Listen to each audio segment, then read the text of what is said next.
Hero Adivi Sesh Telugu ప్రేక్షకులకు సుపరిచితమే.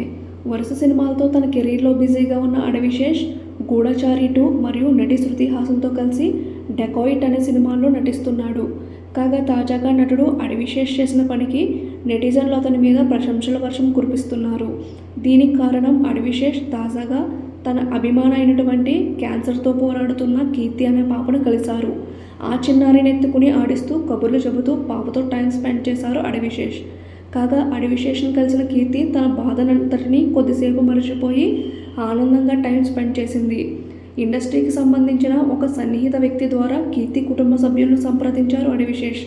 ఒక హోటల్లో కీర్తి ఫ్యామిలీ కోసం డే అవుట్ని ఏర్పాటు చేసి చిన్నారి కీర్తిని కలిసి సర్ప్రైజ్ చేశారు. అలాగే పాపతో ఆడుతూ సరదాగా రోజంతా గడిపారు అడవిశేష్. దీనికి సంబంధించిన వీడియో ఇప్పుడు సోషల్ మీడియాలో వైరల్గా మారింది. ఈ వీడియో చూసిన వారంతా అడవిశేష్ రియల్ హీరోనే కాదు, రియల్ లైఫ్ హీరో కూడా అంటూ అభినందిస్తున్నారు. ఈ వీడియో కనుక మీకు నచ్చినట్లయితే వీడియోని లైక్ చేయండి. ఇలాంటి మరిన్ని వీడియోస్ కోసం ప్లీజ్ మా ఛానల్ని సబ్స్క్రైబ్ చేసుకోండి. Thank you for watching.